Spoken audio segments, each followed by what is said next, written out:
Right friends, it's 11 a.m. and welcome to this newspaper's editorials discussion. Before going ahead, I would like to tell you 2-3 points. First and the foremost is, normally each topic I start from basics because the goal of learning space is conceptual understanding. Concept and clarity is the hallmark of learning space lectures. And how does it benefit? Some people may be new, some people may have some knowledge, some people may have full knowledge. How does it benefit all three categories of people? If you take a new person who doesn't know anything about the topic, he will learn from the basics. Then some people may have only part of the knowledge, or the issue may not be known perfectly to them, that clear their doubts. Then third category of people who knows almost everything of the topic, for them it will act as a revision and they may not commit any mistake in the examination. So, three ways this type of discussion from the basics will be beneficial to the student community. Second point is, some students are asking about daily news events for preliminary. Whatever we are discussing in editorial discussion covers majority of the issues, and some issues which daily occur, they are important from preliminary perspective, and weekend modules we are producing. In fact, from this week we are going with 3 capsules also every week, in addition to why and how and facts and figures. Why and how has got so many conceptual aspects. Please view that carefully. That will be highly beneficial for not only these examinations, but also for interviews, group discussions, and to understand various concepts of various newspapers also. Why and how we are dealing with lot many concepts going into the basics. So, this editorials we are starting from basics. Similarly, why and how also have got several issues which looks at basic concepts. So, this is second point. And if you look at the third issue is with regard to comprehension. With my personal experience, I can tell you, I started around 2 months ago this comprehension discussion daily at 12 noon, and 30 lectures or 32 lectures completed, and I can say with confidence that my vocabulary and word power improved a lot after starting this composition, or you can say comprehension ability discussion. So, please view that, do not neglect it. It will be highly beneficial for all cross sections of students, whether they are appearing for civil services or whether they are appearing for banking examinations. For all examinations, that comprehension ability will be useful, because in the mains examination of civil services or group 1, word limit is very important. Unless you have strong word power, you cannot produce the real thing required within the specified word, right. So, 150 words or 100 words is mentioned.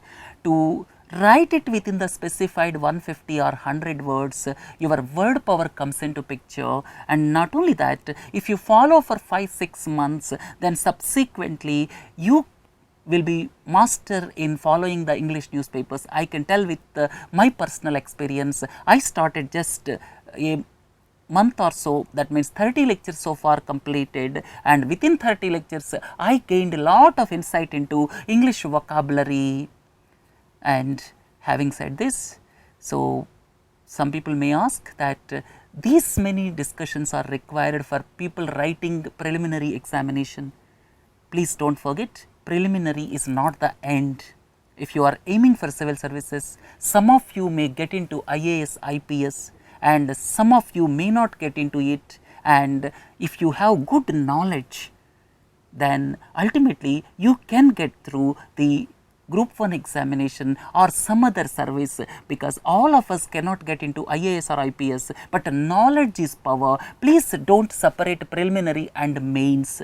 Though the focus is required for preliminary, I am not denying it, but always knowledge is power. So, learning from basics is very much essential. So, learning space lectures are basically from learning from basics, right. So, having said this, yesterday there was some inadvertent mistake, and we are into this live lectures for the past 2 months, and mistakes can happen 2 types. One is not knowing the thing. The second type of mistake is by slip of tongue, and either way mistake can percolate into the live lectures, and sometimes consciously or unconsciously I may not be knowing about I am committing mistake with the subconscious mind or something. So, yesterday one such mistake happened with regard to Bering Strait. Bering Strait connects Arctic with the Pacific. Instead of it, I told Pacific with Atlantic. That was inadvertent mistake, and specifically speaking, this Bering Strait connects here. This Bering Strait here connects this Chukchi Sea. Chukchi Sea is the marginal sea of Arctic Ocean, and this is Bering Sea. Bering Sea is marginal sea of Pacific Ocean. So, to be specific. So, final point is Bering Strait connects Arctic with the Pacific, and yesterday there was some inadvertent mistake. So, let me correct this, and please point out when some inadvertent or knowingly or unknowingly some mistake happens, because let me admit this current affairs is a huge actually it's huge responsibility, you can say, and that too while delivering the lectures live, then there is every possibility of knowing or unknowing mistakes. Please correct, right. So, let us look at today. There are 7 articles in the Hindu, 7 articles. Out of 7, 2 are basically political, one pertaining to occupation of public spaces by the politicians, that is Tamil Nadu issue, that I am not discussing. Second one is the struggle between RSS and CPIM. There were spate of murders taking place in Kerala. RSS is blaming CPIM, CPIM is blaming RSS, and that discussion is there today. I am not discussing into it. It is basically going on political lines. Then the third issue is Tamil Nadu fishermen issue. Today there is one article with regard to Tamil Nadu fishermen issue, and I am not discussing that because yesterday we deliberated in detail, and today's article is exactly what we have discussed yesterday. So, if you read today's article of Sri Lankan fishermen issue, it will be crystal clear to you, because we discussed all those aspects much more than that yesterday. So, these 3 aspects leave and 4 elements are there. The first one is voting with our feet. Here it is throwing some light about the voting pattern or the percentage of voting in the recently concluded 5 state assembly elections. Last week we discussed about none of the above option, because this electoral issues, please compile them, because any question is expected on electoral matters. So, please compile the total information as and when we are discussing the issues pertaining to elections. Last week we discussed about none of the above, and at that time there is none of the above option. Please understand, anytime you may have a question in preliminary or some examination, none of the above option in this ballot, this is in the election process, this none of the above option is not right to reject. None of the above option is not the right to reject, but it is only expressing resentment. It is only expressing resentment, we discussed in detail. And in the article there are some words, robust. This is a strong or healthy. I can say Indian economy is robust. Strong or healthy is robust. Next one is alienation. Alienation comes into picture normally in the newspapers because of the government actions in Jammu and Kashmir. Sometimes people feel that they are alienated. This word normally you come across when the news item pertaining to Jammu and Kashmir. So, alienated means feeling that you have no connection with the people around you. When the people of Kashmir feel that government is not bothering about us, then you can say that is alienation of people. I am taking it as only example. Then cynical. Cynical is when people are motivated purely by self-interest, distrustful or human sincerity or integrity. So, here people are purely motivated by self-interest. That is the cynical, which is quite commonly used. And repudiation, repudiation is the word which is commonly used when people are referring to the present day developments across the world. Donald Trump victory and subsequent developments, several times you come across this word repudiation. Repudiation means to refuse to accept something as a true, good or reasonable. These 4 words appear in this article, and important points from the article is assembly elections witnessed deepened participation. Here this is Uttar Pradesh around 61%. This is 77% in Punjab in assembly elections. Almost the trend is almost the same when you compare it with the last parliamentary elections and 2012 assembly elections. So, here deepened participation of the people is a good sign. Then all the age groups including the so called millennials voted enthusiastically, cutting across class and age. The persons born just prior to the turn of the century, turn of the millennium, they are called millennials, or you use this word when for the people born somewhere between 1990 or so to 2000. So, these people are called millennials. And 2014 Lok Sabha elections, gender gap was also bridged. What is the meaning of gender gap? Gender gap means the percentage of voting by men and women. That is gender gap. That was also bridged in 2014 Lok Sabha elections, and Indian voter perceives voting day as a festival day. In several villages, Indian voter perceive that voting day is a festival day, and then personally felt outcomes matter most to the voters. This is another important point. If you look at Indian voting pattern, that means in panchayat elections, normally the voting percentage will be the highest. In panchayat elections, the voting percentage will be the highest. Then second point is polling turnout is high when the competition is the keenest. When there is keen competition, normally the percentage of voting will increase. Then high turnout does not mean anti-incumbency wave. Previously, it was felt that high turnout is normally the hallmark of anti-incumbency. You may have a doubt what is meant by anti-incumbency.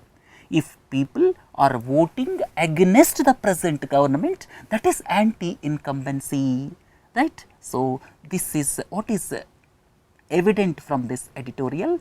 Look at the next one, open gates.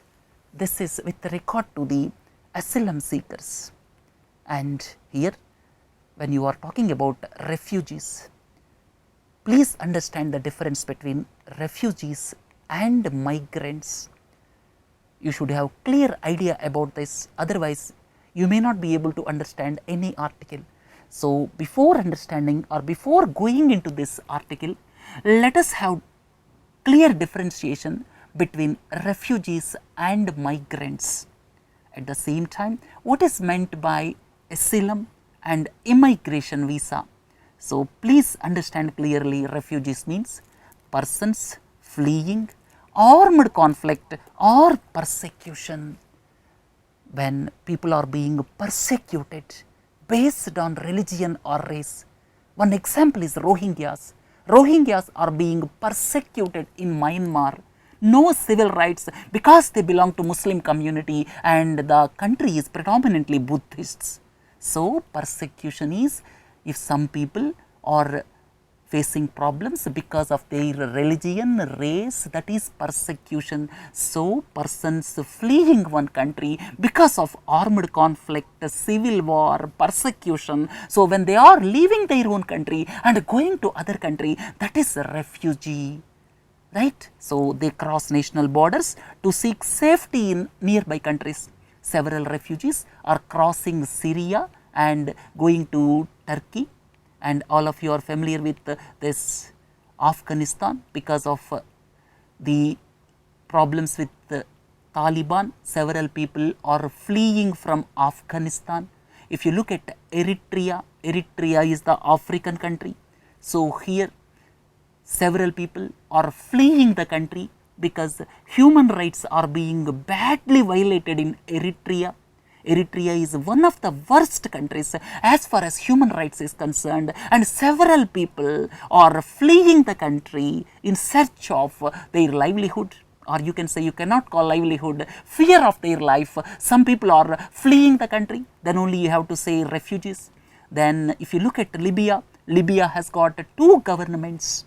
Here several people are fleeing the country through Mediterranean Sea, through Mediterranean Sea route. They are going to Europe, and all of you are familiar with Syria and Iraq. The situation in Syria and Iraq is not satisfactory, or you can say Syria is under civil war, and in Iraq also part of the areas are occupied by Islamic State. Syria also some of the areas are occupied by Islamic State, and the conflict going on between government and rebel forces in Syria. Under these circumstances, several people are migrating from Syria and Iraq and entering Turkey as refugees, and subsequently they are going to Europe. So this is the present world day reality. So Syria, Iraq, at the same time Libya, at the same time Eritrea, at the same time Afghanistan, these are all worst affected because of one or the other reasons, and they are fleeing the countries and they are going to other countries. They are refugees, right? So please understand what is meant by refugee. They are fleeing armed conflict or persecution, and they are internationally recognized as refugees with access to assistance. Governments are required to give assistance, and at the same time United Nations High Commissioner for Refugees will come into picture, and 1951 Refugee Convention and 67 Protocol, these are the cornerstones how to treat refugees. And what is the meaning of asylum? When people are fleeing, they are refugees, and countries have to grant asylum. Right. So here this is the protection or safety, especially that is given by a government to people that have been forced to leave. So it is granted to refugees, right. So asylum is granted to refugees. So please understand the difference between refugees and asylum. Asylum is granted by the countries for the refugees. So this is refugees and asylum. Right, several people are migrating to European countries. Then what is the difference between migrants and immigration visa?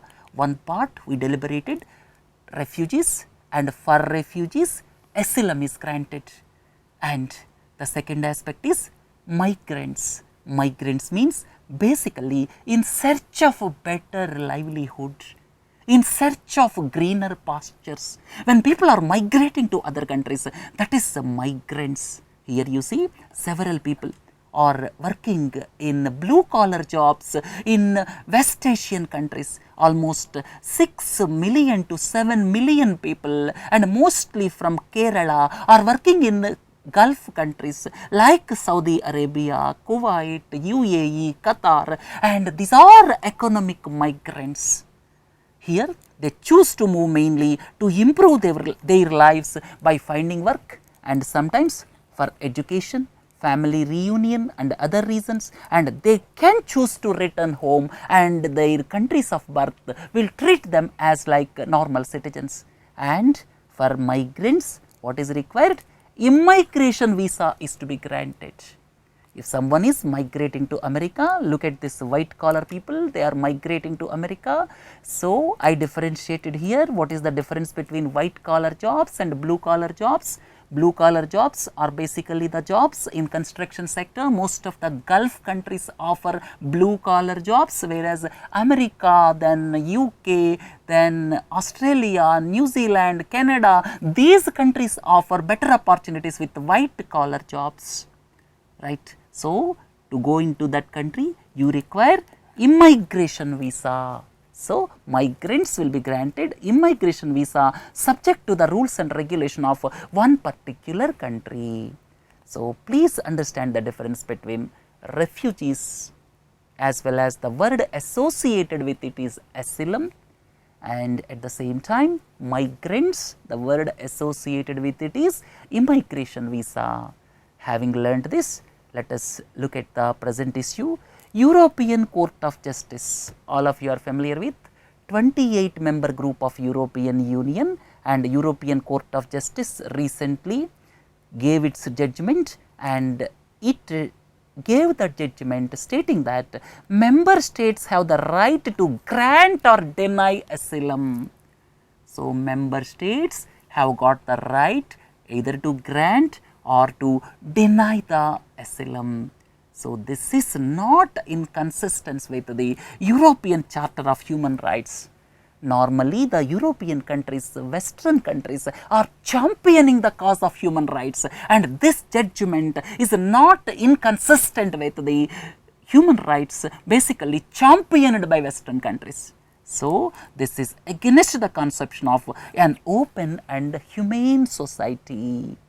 Then the perception that Western countries are turning their back on the rest of the world is strengthened with this development. Right. So, this is about the present issue. We deliberated in detail about migrants as well as refugees. I hope that you are clear idea about this issue. Then the third important article is stability in the time of change. So, here this article is given by eminent person Rakesh Sood. I am going to deliberate. First, I would like to throw one question. The developments during the past few years indicate the demise of the liberal rule based international order. Critically examine. So, the general perception across the world is prior to 2000 we had liberal rule based international order.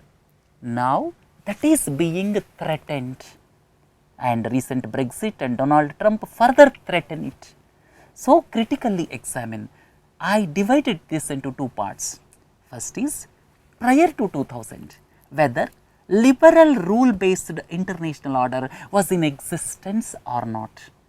We have to critically examine whether liberal rule based international order was in existence till 2000 or not. Then after 2000, what are the challenges it is facing? So, in my opinion, prior to 2000, in fact, liberal rule based international order was in existence only to some extent. It was not 100%, it was only to some extent, and I will spell out the reasons for this. And after 2000, now what are the challenges this liberal rule based international order is facing? So, liberal rule based international order, to understand that we developed several multilateral institutions, World Bank, then this United Nations, International Monetary Fund, World Trade Organization. This is International Monetary Fund is developed to look at balance of payments situation. If any country is facing currency problems, then IMF will come into picture. World Bank, the main aim is to eliminate poverty across the world. Then United Nations for ensuring peace across the world. Then WTO for orderly trade across the country. So, these are all global institutions, and this is basically rule based international order. No doubt about it, rule based international order. When multilateral institutions with the signature of several countries are developed, then it clearly indicates it is rule based international order. But the question here is whether it is a liberal or not.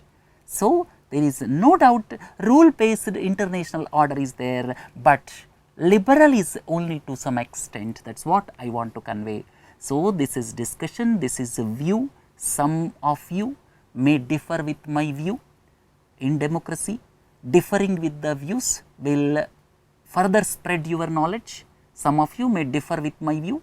Here, globalization, in fact, this wall is basically the barrier, and gradually this wall for free flow of goods, services, investments, technology, people, this wall, or you can say barrier, was gradually removed.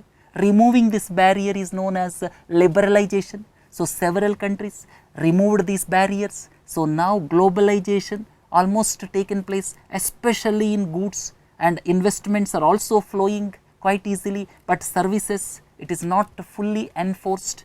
So, whatever it is at some juncture. Now globalization has taken roots and several countries liberalized the rules so as to facilitate globalization. That is the ground reality across the world today. And now, is there a real liberal global international order? I am disputing with regard to liberal. I am not disputing with this global rule based international order. The first point is global institutions like, as we have just now discussed, these are all the global institutions, and global institutions were developed subsequent to Second World War. Of course, this WTO is a recent phenomenon of 1995, but prior to that some other organization is there, and here these institutions were developed subsequent to Second World War, and one important aspect is they are dominated by West, though technically several countries, developing countries, underdeveloped countries, they all signatories to these institutions, no doubt about it, but several countries strictly speaking have not embraced these organizations. What is the meaning of embracing? Embracing means with enthusiasm. With enthusiasm, if people are subscribing to something, that is embracing. Strictly speaking, several countries have not embraced these organizations. Technically, they are signatories, because most of these institutions are using coercive methods on developing or underdeveloped countries. I will tell you several examples. Agriculture subsidies.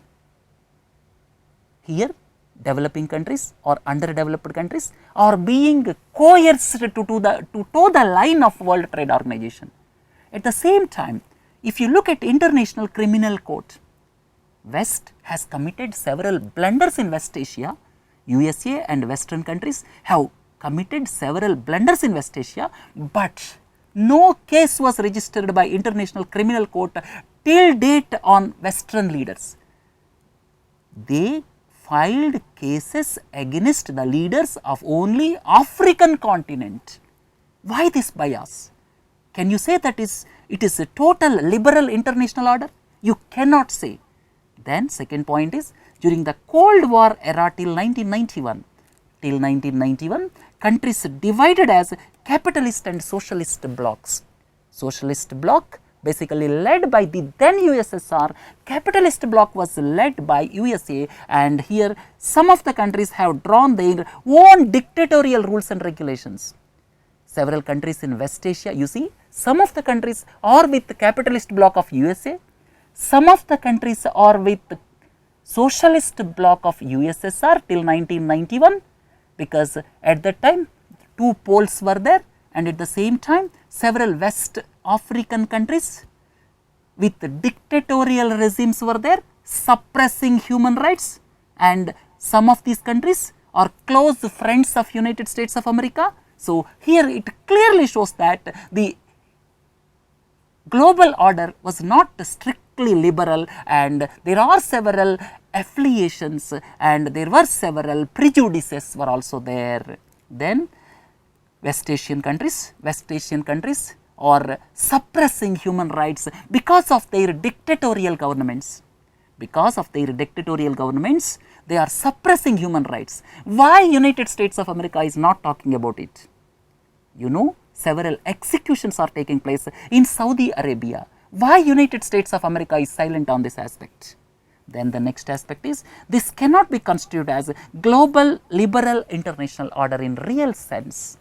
Sometimes developing countries, underdeveloping countries were forced to toe the line of financial institutions.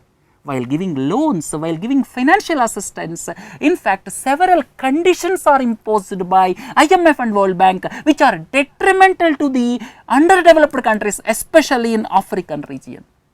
Then the next one is, several times USA as well as Western countries interfered in the affairs of West Asian countries. Not only West Asian countries, countries like Libya also, Afghanistan also, several times interfered, and subsequently those country people are badly suffering because of anarchy created in that country. Now you see the plight of people in Libya, there are two governments. See the plight of people in Afghanistan, almost 30% of the area is occupied by Taliban. Look at the plight of Syrians. Look at the plight of Iraqi people, right. So, this is the present day reality. Basically, West interfered to satisfy their strategic interests. West interfered in the affairs of West Asian countries basically to satisfy their strategic interests. Then you see how the USA and Western countries, basically USA I am talking about in this particular point, how USA changed its tack, and it became evident by the year 2000, 21st century economic resurgence of China, no one can stop. It became amply clear by 2000 that China's economic resurgence, no one can stop in 21st century, and after that United States of America changed its tack, and now it is talking about pivot to Asia policy.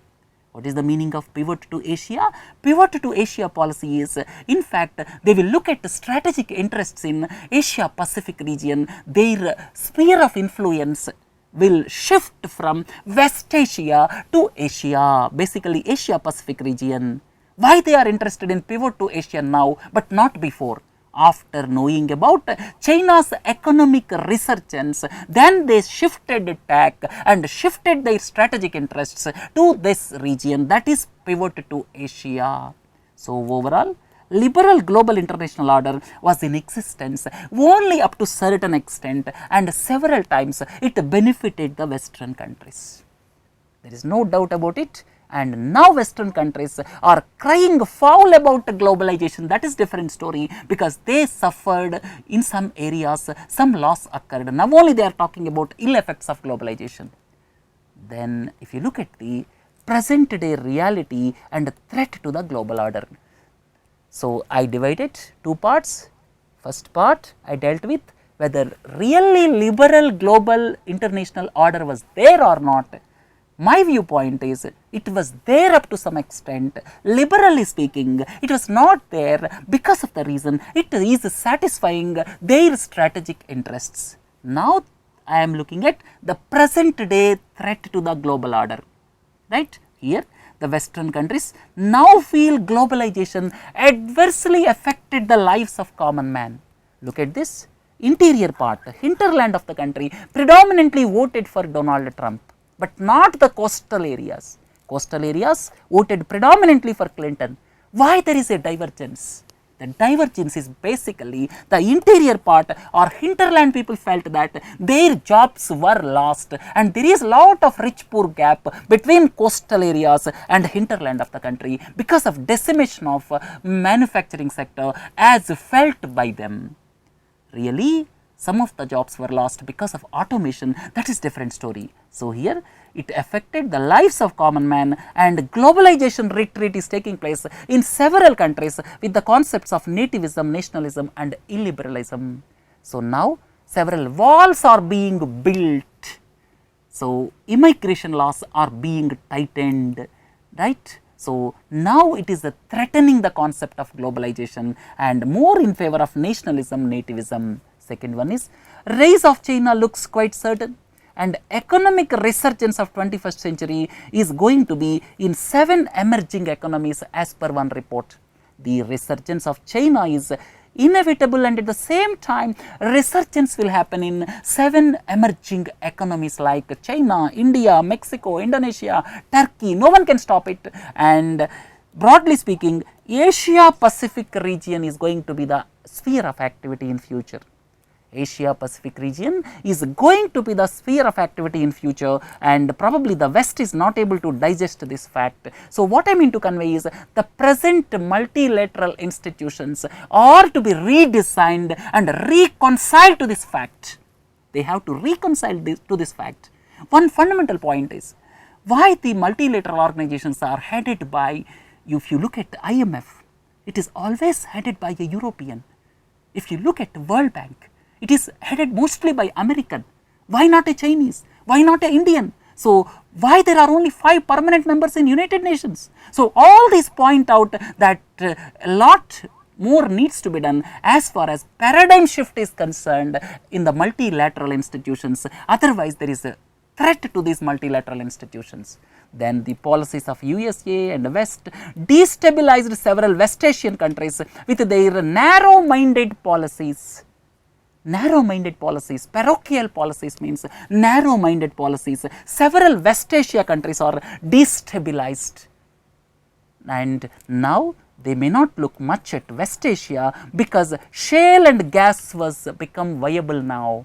Because of shale and gas reserves, now America is deserting Saudi Arabia.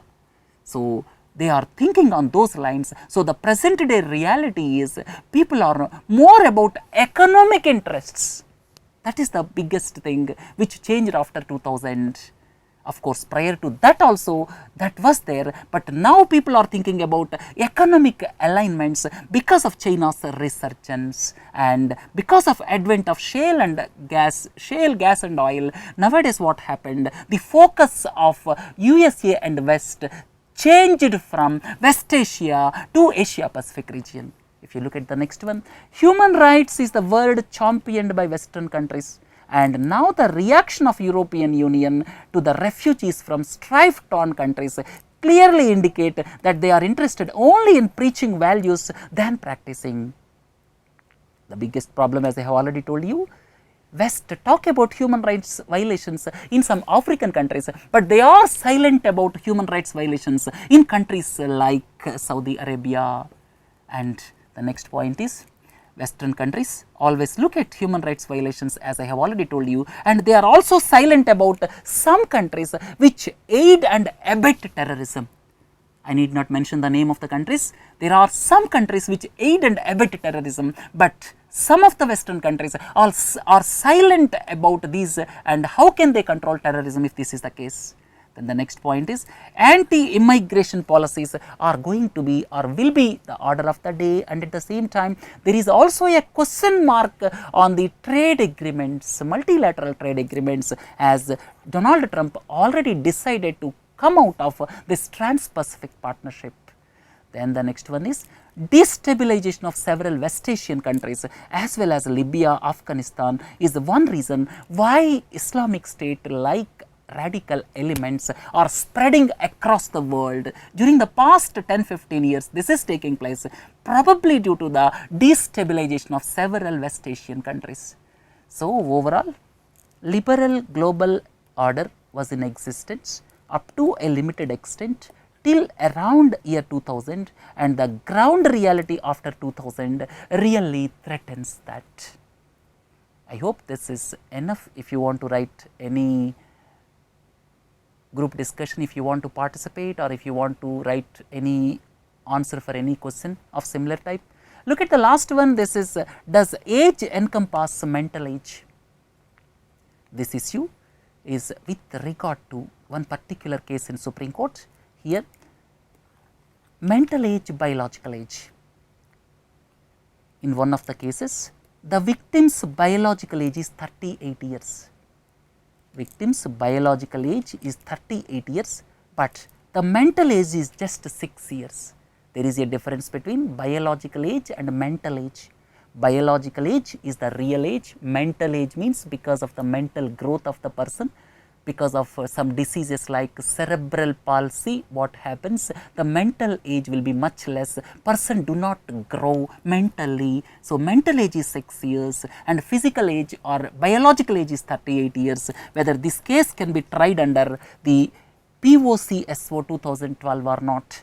So Supreme Court reserved the verdict, and before ending this, what is meant by POCSO? This is Protection of Children from Sexual Offences Act 2012, and here the victim in one particular case is biological age 38 years, mental age 6 years. Whether this case can be tried under POCSO 2012 or not, that is the issue which is deliberated in the Hindu. This POCSO is to protect children from the offences of sexual assault, sexual harassment and pornography. Here, establishment of special courts must be there for such offences, and India is also signatory to the UN Convention on the Rights of the Child, and India acceded on 11th December 1992, and 20 years later India brought this POCSO 2012, basically it establishes the special courts for trying sexual offences against children, or you can say below 18 years of age. So, severe punishments sometimes depending on the case runs up to imprisonment for life, and it looks at unlawful sexual activity, prostitution and pornography, and special courts has to try the cases in camera and in the presence of parents or the person who has a trust on the child. Right. So, this is about POCSO 2012, and this came into picture because of the distinction between mental age and biological age. Right friends, today we deliberated more, we spent substantial time on this liberal global international rule based order that will be highly useful to you, and this ends today's editorial discussion. We will meet on Monday, and for one and all, happy Holi, and please join on Monday at 11 a.m. Please do join for comparability discussion, because that will be highly useful to all the student fraternity as a whole. Right friends, have a nice day. Thank you.